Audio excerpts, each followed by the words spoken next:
میرے چھوٹے چھوٹے دو سوال ہیں. ایک تو جو مختلف جو کفار قرآن مجید میں جیسے فرمایا جاتا ہے کہ ان کے ذہن میں عقلوں پہ پردہ ڈال دیا گیا، وہ اللہ تعالیٰ کے میسیج کو نہیں سمجھ سکتے، اور مختلف جو مسلمان بھی ہیں ان میں سے کہ جو گناہ کرتے ہیں، جو میسیج نہیں سمجھ سکتے، ان کی بھی عقلوں پہ پردہ ڈال دیا گیا. ٹھوس ثبوت تو یہی ہے کہ جو میسج کو نہیں مان رہا اس کی عقل پہ اتنا پردہ ہے. ٹھوس بات تو یہ ہے، لیکن علمی بات یہ ہے کہ عقل پہ پردے کا اظہار ہوتا ہے کہ میں اس کائنات کے سمبلزم کو نہیں مانتا، مطلب ایک ہاریزنٹیلٹی کے ساتھ اس کائنات کا علم حاصل کرتا ہوں. تو جو میں مثال دے رہا تھا وہ یہی مثال تھی کہ اگر شے کا علم مجھے خالق شے تک نہیں پہنچاتا تو وہ علم اپنی امیجیٹ ڈومین میں چاہے جتنا صحیح اور نتیجہ خیز ہو، وہ پردے میں پڑی ہوئی عقل کا حاصل ہے، کیونکہ اس نے اس علم کا جو فطری نتیجہ تھا اس کی طرف سے منہ کو موڑ لیا، یعنی اس نے شے کے علم کو خالق کا علم بننے سے کاٹ دیا.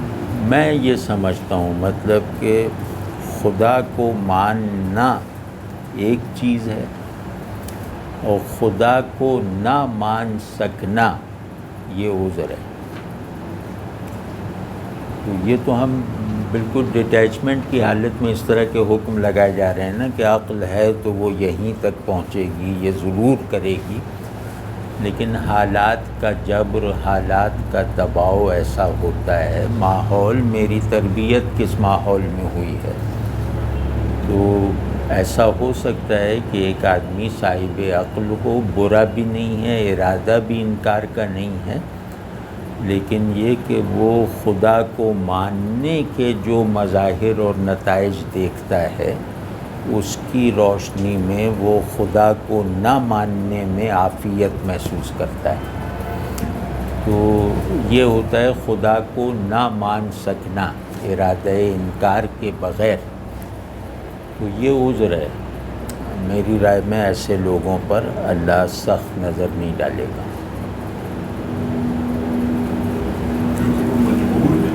مجبور، معذور ہیں. اب سچی بات دیکھیں بھائی کہ آج کے مسلمانوں کو دیکھ کر اللہ کو ماننا یہ بہت مشکل بات ہے، بہت ہی مشکل بات ہے، بہت مشکل. جو بھی نہیں مان رہے وہ معذور ہیں.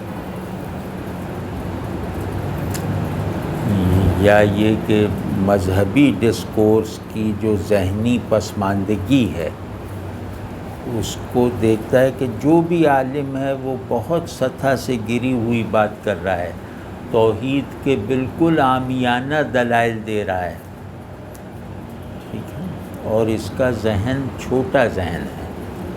تو چھوٹے ذہن والے کو آدمی اپنا رہنما نہیں بناتا نا. تو اب پورا مذہبی ذہن چھوٹا ذہن ہے، تو جس کے پاس زیادہ ذہن ہے وہ اس چھوٹے ذہن کی دعوت کو اپنے لیے بائنڈنگ نہیں بنائے گا، وہ سبمسو ہو کر بات نہیں سنے گا. اب ہم تو چلو مسلمان ہیں نا، کوئی فرق کیا ہماری مسجد میں مولوی صاحب کوئی تقریر کریں، مجھے اس پہ ہنسی بھی آ رہی ہو تو میں اس کی تعویل کر کے بیٹھا رہتا ہوں، لیکن ہر ایک تو اس پس منظر کا نہیں ہوتا نا.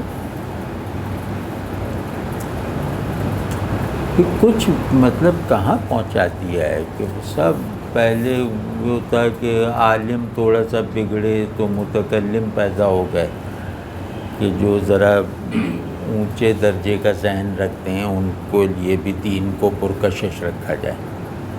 پھر جب دنیا کی چمک دمک بہت بڑھ گئی تو اللہ سے تعلق میں پیشن غائب ہونے لگا، تو صوفی آ گئے کہ انہوں نے اللہ کو پرکشش بنایا، اللہ کی کشش کو دنیا کی کشش پہ غالب کرنے کی مہم چلائی.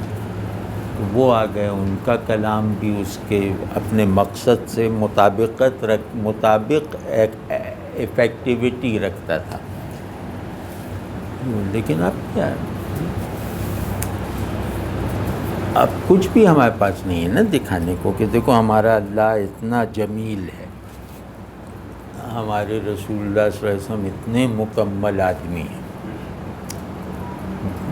تو اور ہم نے یہ مانا ہے تو دیکھو ہمیں دیکھ لو، ہمارے معاشرے کو دیکھ لو. یہ فائدہ ہوتا ہے ماننے کا. مطلب یہ کوئی سنے گا کہ اللہ کو آپ نے اللہ ہی کے کہنے کے مطابق مانا ہے، لیکن اس کا کوئی اثر آپ کی زندگی کے کسی بھی شعبے پہ نہیں پڑ رہا. کون مانے گا اس اللہ کو؟ کون مانے گا نعوذ باللہ، جو نتائج پروڈیوس نہیں کر پاتا، جس پر ایمان نتائج پروڈیوس نہیں کرتا.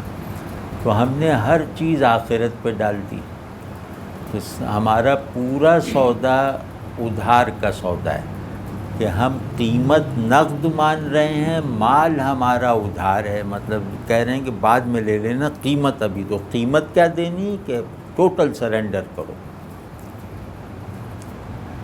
یہ تو بہت بڑی قیمت ہے نا کہ آپ مجھ سے کہہ رہے ہیں کہ تم سر سے پاؤں تک اپنے آپ کو اس میسج کے آگے سرنڈر کرو، پھر اس میسج کو ماننے کا جو فائدہ ہوگا، یعنی تمہاری اس قربانی کا جو صلہ ملے گا، جو سب سے بڑی قربانی ہے، وہ ملے گا جب تم مر جاؤ گے. اس کے بعد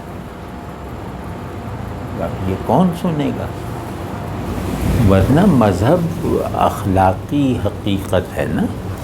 اخلاقی حقیقت کا مطلب ہے کہ یہاں بھی عافیت سے ہیں، اب ہماری اس بات پہ یقین رکھو کہ وہاں بھی عافیت سے ہوں گے. تو لیکن یہاں کی عافیت تو دکھاؤ نا.